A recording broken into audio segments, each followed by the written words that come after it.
Hello friends, सबसे पहले तो मैं माफ़ी चाहूँगा।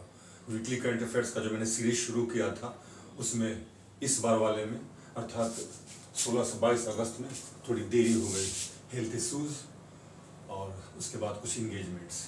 लेकिन खैर देर आए दुरुस्त है, मैंने सोचा कि देर से ही सही मैं इसको कर लेता हूँ और लगे हाँ तो फिर इसके नेक्स्ट वीक का भी मैं कर लूँगा। तो आइए देखते हैं इस वीक अर्थात 16 अगस्त से 22 अगस्त 2021 में वीकली न्यूज़ में क्या है आपके लिए। मेरा मतलब आने वाले कॉम्पिटिटिव एग्जाम्स के लिए क्या है, जरा इसको एक बार देख लीजिए। सबसे पहला आंध्र प्रदेश के विशाखापत्तनम में भारत का सबसे बड़ा तैरता हुआ सोलर पावर प्लांट शुरू किया गया है। किसके द्वारा? एनटीपीसी। कहां पे? आंध्र प्रदेश के विशाखापत्तनम में भारत का सबसे बड़ा तैरता हुआ सोलर पावर प्लांट। दूसरा देखते हैं कोंकण अभ्यास, कोंकण एक्सरसाइज 2021 कहां पे? इंग्लिश चैनल में। किसके किन दो देशों के बीच? भारत और ब्रिटेन की नेवी के बीच अर्थात नौसेना के बीच। कोंकण अभ्यास 2021 कहां पे? English channel. अब आइए देखते हैं तीसरा क्या है। जाइकोव डी, ये विश्व का प्रथम एवं भारत का स्वदेशी या स्वदेशी आधार पर तैयार किया गया डीएनए आधारित, विश्व का प्रथम डीएनए आधारित जो भारत का इंडिजिनसली प्रोड्यूस्ड, भारत में जिसका उत्पादन हुआ है, इसको मंजूरी मिली है, इमरजेंसी यूज ऑथराइजेशन की मंजूरी मिली है। और ये क्या है? इसकी खास बात यह 3 डोज वाला वैक्सीन है। एक बार फिर से रिपीट कर दूं, विश्व का प्रथम डीएनए आधारित और भारत का स्वदेशी वैक्सीन, क्या नाम है? जाइकोव डी। कितने डोज वाला? 3 डोज वाला। और भारत की जो दवा की कंपनी है जाइडस कैडिला, उसी ने इसको डेवलप किया है, विकसित किया है। तो बड़ा आसान है और काफी चर्चा में भी था। आइए अगला देखते हैं। हर्बल पार्क चमोली जिला कहाँ है? बड़ा फेमस है, उत्तराखंड में। सबसे अधिक ऊंचाई पर स्थित, कहने का मतलब हर्बल पार्क जिसका उद्घाटन किया गया है, जिसको लॉन्च किया गया है चमोली जिले में, जो कि उत्तराखंड में है, वह भारत का सबसे अधिक ऊंचाई पर स्थित हर्बल पार्क है। बिल्कुल याद रखना है, स्टेट बेस्ड क्वेश्चंस बहुत इंपॉर्टेंट होते हैं। इसमें 40 स्पीसीज के अलग अलग पेड़ पौधे हैं जिनका संरक्षण किया जाए। आइए नेक्स्ट देखते हैं क्या है न्यूज इस वीक में। कैबिनेट द्वारा किगाली संशोधन, ये संशोधन मॉन्ट्रियल प्रोटोकॉल में है, तो कैबिनेट द्वारा किगाली संशोधन को मंजूरी मिल गई है। अभी हाल में भारतीय सरकार के कैबिनेट द्वारा किगाली संशोधन को। अब आपके जेहन में यह सवाल है, किगाली संशोधन, यह संशोधन मॉन्ट्रियल प्रोटोकॉल के लिए लाया गया था। यह कब लाया गया था? 2016 में इस पर सहमति बनी थी। ठीक, किस पर? किगाली संशोधन पर 2016 में सहमति बनी थी और उसको फाइनली भारत ने उस रेटिफिकेशन को मंजूरी दे दी। अब मॉन्ट्रियल प्रोटोकॉल क्या है? मॉन्ट्रियल प्रोटोकॉल ओजोन परत के संरक्षण से संबंधित एक अंतर्राष्ट्रीय संधि है, जिसे लाया गया था 1987 में और इसे लागू किया गया 1989 में, जिसके अंतर्गत वैसे पदार्थों के उपयोग को कम करना था जिससे ओजोन परत का क्षरण होता है। ठीक है, और इसी में संशोधन लाया गया, क्या? किगाली संशोधन 2016 में, जिसके अंतर्गत हाइड्रोक्लोरोफ्लोरोकार्बन के उपयोग में कमी लानी है। और इस पर सहमति कब बनी? 2016 में, राइट, जिसको भारत ने अप्रूव किया अभी। और एक कब आया? 1987 में सहमति बनी इस पर, अंतर्राष्ट्रीय संधि, और लागू हुआ 1989 में। आई होप कि अब सब कुछ आईने की तरह साफ होगा। अब आइए दूसरा न्यूज देखते हैं। छोटे और मझोले उद्योगों को कर्ज मुहैया कराने के लिए फेसबुक इंडिया ने एक पहल की है। Facebook India initiatives for small and medium business या इंडस्ट्रीज। तो फेसबुक इंडिया की यह पहल है, किस लिए? छोटे और मझोले उद्योगों को कर्ज मुहैया कराने के लिए। ठीक है, स्पष्ट। अब आइए आरोग्य धारा, और देखिए क्या लिखा हुआ है, आयुष्मान भारत योजना। तो आयुष्मान भारत योजना ने 2 करोड़ हॉस्पिटलाइजेशन अर्थात मरीज को हॉस्पिटल में दाखिल कराना का लक्ष्य प्राप्त किया है। आयुष्मान भारत योजना के अंतर्गत प्रधानमंत्री जन आरोग्य योजना इसी का नाम है के अंतर्गत 2 करोड़ लोगों को हॉस्पिटल में दाखिला कराने का लक्ष्य प्राप्त किया गया है इस आयुष्मान भारत योजना के तहत। तो इसी को वर्चुअली सेलिब्रेट करने के लिए आरोग्य धारा एक सेशन चलाया गया जिसका नाम आरोग्य धारा। याद रखिए, आपको यह याद रखना, ये चीजें पूछती हैं, बीपीएससी हो, सीडीपीओ हो, दरोगा हो, कोई भी एग्जाम हो। आरोग्य धारा वर्चुअली इसको सेलिब्रेट। और आरोग्य धारा का उद्देश्य क्या है? आयुष्मान भारत योजना के संबंध में लोगों में जागरूकता पैदा करना, इसके लाभ को बताना, साथ साथ जो लक्ष्य प्राप्त किया है इस योजना के अंतर्गत सरकार ने उसको भी बताना कि कितना सक्सेसफुल रहा। क्लियर?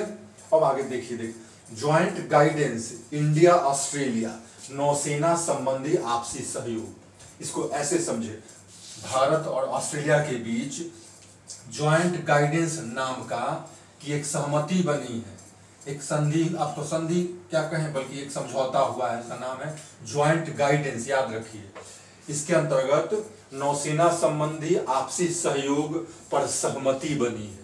स्पष्ट है, नाम ज्वाइंट गाइडेंस आपको याद रखना है, कुछ और नहीं। अब देखिए, अभी हाल में भारत रूस समझौता हुआ है इस बात के लिए। AK-103 राइफल, AK-103 राइफल का नाम है, जिसके अंतर्गत रूस ने इस बात को स्वीकारा है कि वह भारत को AK-103 राइफल मुहैया कराएगा। बड़ा स्पष्ट है और ऐसे क्वेश्चंस बार बार आ रहे हैं, तो आपको ध्यान रखना है। आइए अगला देखते हैं, अगला न्यूज क्या है जो हमारी परीक्षा के लिए जरूरी है। भारत और वियतनाम के बीच साउथ चाइना सी में नौसैनिक अभ्यास का आयोजन किया गया हाल में। प्रश्न क्या बनता है? हाल ही में साउथ चाइना सी में किन 2 देशों के बीच नौसैनिक अभ्यास का आयोजन किया गया? और ऐसे प्रश्न अक्सर आते हैं। तो भारत और वियतनाम, स्पष्ट। दूसरा, एनडीए परीक्षा में महिलाओं को भी शामिल होने की इजाजत, मंजूरी। यह फैसला किसका है? उच्चतम न्यायालय का, जो बहुत ही एक बढ़िया और प्रगतिशील फैसला है। महिलाओं को भी नेशनल डिफेंस एकेडमी परीक्षा में शामिल होने की इजाजत दी गई है, क्योंकि देश की जनसंख्या में लगभग आधे महिलाएं ही हैं और उनका कंट्रीब्यूशन भी बहुत जबरदस्त है। हर फील्ड में वो आगे हैं, तो क्यों ना इस फील्ड में भी उन्हें बराबर का मौका दिया जाए। तो निश्चित रूप से है प्रगतिशील कदम है। यूनाइट अवेयर प्लेटफॉर्म, ये क्या है? याद रखिए, इस तरह के प्रश्न आते हैं। यूनाइट अवेयर प्लेटफॉर्म ये क्या है? भारत और यूएन का साझा प्रयास। यह एक ऑनलाइन प्लेटफॉर्म है बेसिकली, जो वैसे यूएन पीस कीपिंग फोर्स अर्थात संयुक्त राष्ट्र संघ शांति सेना, संयुक्त राष्ट्र संघ के तत्वावधान में जो शांति सेना विभिन्न देशों में बहाल की जाती है, उनकी सुरक्षा के लिए कैसे अवेयरनेस फैलाया जाए और कैसे अलग अलग तरीके के टेक्नोलॉजी का इस्तेमाल किया जाए ताकि वो इसके लिए जागरूक रहे अपनी सुरक्षा के लिए। इससे संबंधित एक ऑनलाइन प्लेटफॉर्म भारत और यूएन के साझा प्रयास से हाल ही में लॉन्च किया गया। क्या नाम है? Unite aware platform. याद रखिए, थोड़ा सा डिफरेंट लग रहा है लेकिन आपको याद रखना है। यूएन पीस कीपिंग फोर्स जो अलग अलग देशों में जिनकी तैनाती की जाती है, उन्हें कैसे तकनीकी रूप से यह जानकारी हो कि कैसे निगरानी की जाए और कैसे अपनी सुरक्षा की जाए, इससे संबंधित जानकारी इस प्लेटफॉर्म पे प्राप्त होगा। अब आइए देखते हैं गूगल डूडल। और देखिए क्या है, सुभद्रा कुमारी चौहान, बहुत ही चर्चित नाम है, भारत की प्रसिद्ध लेखिका, इन्होंने झांसी की रानी जिनकी प्रसिद्ध रचना है, उनकी 117वीं जयंती के शुभ अवसर पर।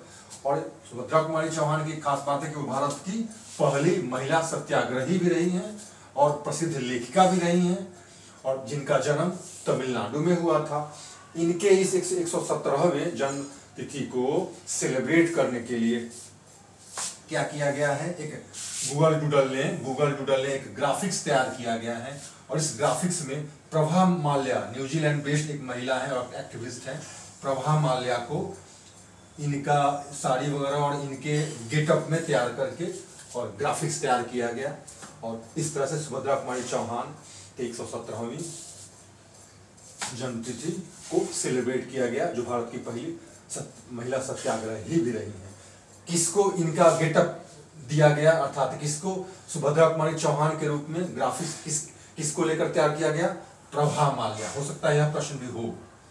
और कैवी 117वीं जन्मतिथि।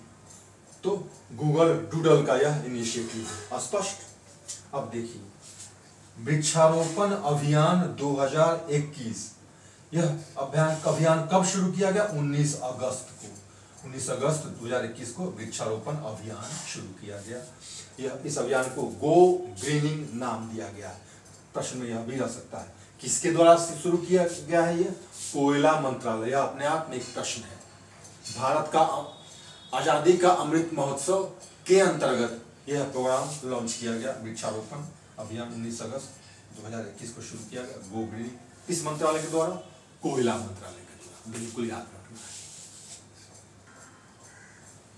अगला जो न्यूज है, जो हमारे एग्जाम के लिए महत्वपूर्ण हो सकता है, वो है किस देश ने हाल ही में 3 चाइल्ड पॉलिसी को मंजूरी दी है? तो चीन ने। बड़ा अजीब लगता है कि चीन का तो already most populous country of the world है, लेकिन नहीं, चीन में बर्थ रेट में लगातार कमी आती जा रही है। इसलिए वहाँ की कम्युनिस्ट पार्टी ने एक पॉलिसी बनाई थी और जिसके तहत 3 चाइल्ड पॉलिसी को मंजूरी दी गई है। और जो 3 बच्चे पैदा करेंगे उनको सरकार की तरफ से कई तरह के सपोर्ट, सहयोग किए जाएंगे। स्पष्ट है। अब आइए देखिए, WHO वर्ल्ड हेल्थ ऑर्गेनाइजेशन ने भारत और युगांडा के लिए मेडिकल अलर्ट जारी किया। क्यों? फेक कोविशील्ड पाया गया यहाँ पे। तो कहने का मतलब ये है कि इन 2 देशों के लिए विश्व स्वास्थ्य संगठन ने मेडिकल अलर्ट जारी किया, क्योंकि वहां पे फेक, अर्थात ऐसा वैक्सीन कोरोना का जो फेक था, नकली था, उसका जखीरा पाया गया। इसलिए कहाँ पाया गया? भारत और युगांडा, अफ्रीकन कंट्री है युगांडा। याद रखना है, ये बहुत इंपॉर्टेंट ये न्यूज है। भारत और युगांडा के लिए मेडिकल अलर्ट जारी किया गया फेक कोविशील्ड पाए जाने की वजह से। किसने किया? विश्व स्वास्थ्य संगठन ने किया। आइए, इकोनॉमी का ये है न्यूज है ये, और अति महत्वपूर्ण है। उभरते सितारे फंड 250 करोड़ की शुरुआती राशि से हमारी वित्त मंत्री निर्मला सीतारमण द्वारा उभरते सितारे फंड शुरू किया गया है। किसके लिए? MSME, अंग्रेजी में बोलते हैं MSME, इंग्लिश वाले के लिए मैं बोल रहा हूँ MSME, माइक्रो स्मॉल और मीडियम इंडस्ट्रीज। हिंदी में सूक्ष्म छोटे और मध्यम, सूक्ष्म छोटे और मध्यम, या फिर आप जैसे ट्रांसलेट करें, उद्योगों को प्रोत्साहन देने के लिए। वैसे उद्योगों को जो सूक्ष्म छोटे और मध्यम हैं, साथ साथ वो एक्सपोर्ट पे, निर्यात ओरिएंटेड है, एक्सपोर्ट ओरिएंटेड है। अर्थात आइडेंटिफाई करेगी सरकार कि वैसे छोटे मझोले सूक्ष्म उद्योग जिनका ओरिएंटेशन, जिनका उद्देश्य अधिक से अधिक निर्यात करना, उनको आइडेंटिफाई करके, पहचान के, और उनको इस उभरते सितारे फंड द्वारा सहायता, प्रोत्साहन दिया जाएगा। आगे देखिए क्या है यह न्यूज। में पहले एक सिंगल न्यूज के लिए छोटा सा एक वीडियो बना चुका हूँ। फाइनेंशियल इंक्लूजन इंडेक्स RBI द्वारा शुरू किया गया हाल में।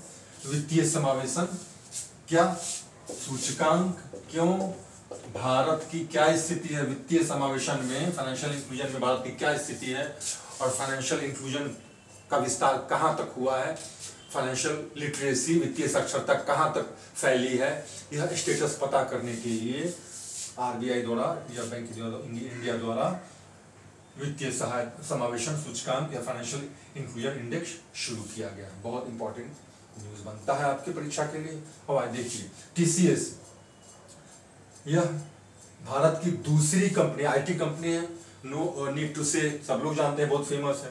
भारत की IT कंपनी है टाटा कंसल्टेंसी सर्विस, भारत की दूसरी ऐसी कंपनी बनी है जिसका मार्केट कैपिटलाइजेशन 13 ट्रिलियन है। अर्थात इससे पहले रिलायंस को ये गौरव प्राप्त हो चुका है। मार्केट कैपिटलाइजेशन, इसके शेयर्स में उछाल आए हैं, और इसके पास पूंजी, अर्थात इसकी क्षमता, मार्केट से पैसा मुहैया कराने का या फिर मोबिलाइज करने की इसकी क्षमता इस हद तक चली गई है, जो रिलायंस के बाद दूसरी सबसे बड़ी कंपनी बनी है M कैप में। और यह आपको याद रखना है, ठीक। हमारा अगला न्यूज है स्पोर्ट्स से है, जो निश्चित रूप से अहम है और यूनिक भी। World athletics championship under 20 world athletics championship, जिसका आयोजन केन्या की राजधानी नैरोबी में किया गया, उसमें भारत के अमित खत्री ने 10,000 किलोमीटर की पैदल दौड़ में, वॉक रेस बोलते हैं अंग्रेजी में इसको, वॉक रेस, पैदल दौड़ में रजत पदक हासिल किया है। और ऐसा करके उन्होंने एक इतिहास रचा है। क्लियर। अमित खत्री 10 किलोमीटर, इसको आप 1000 में भी कन्वर्ट कर सकते हैं, 10 किलोमीटर की पैदल दौड़ में रजत पदक उन्होंने हासिल किया है।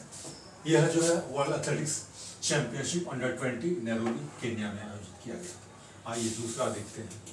माकी काजी, बड़ा अजीब सा नाम है और इसलिए याद रखना भी आसान है। जापान के थे, क्योंकि अब नहीं रहे, और इन्हें कहा गया है क्या, फादर ऑफ सुडोकू, और इनकी हाल में ही मौत हुई है।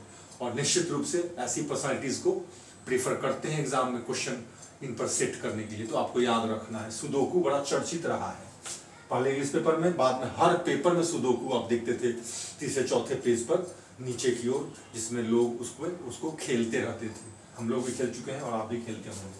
तो फादर ऑफ सुडोकू का देहांत हुआ है। नाम क्या, माकी काजी, कहाँ के थे, जापान के। अब देखिए दीक्षा शिंदे, हमारा अगला जो है न्यूज।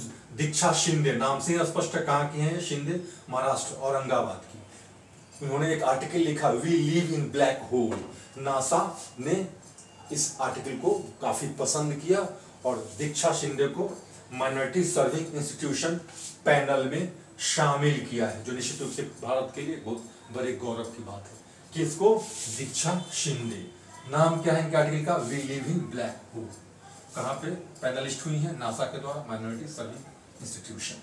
कहाँ की है ये, महाराष्ट्र औरंगाबाद की। इस तरह से आपका जो ये वीकली करंट अफेयर्स 16 से 22 अगस्त 2021, जो कि लेट है और जिसके लिए मैं क्षमा मांग चुका हूं अपने हेल्थ इश्यूज की वजह से और कुछ नए एंगेजमेंट की वजह से जो अचानक आ गए थे, फिर से एक बार क्षमा मांगता हूं। और अगले वीकली करंट अफेयर्स के साथ जल्द आने की कोशिश करूंगा, दो I am not well. Thank you very much.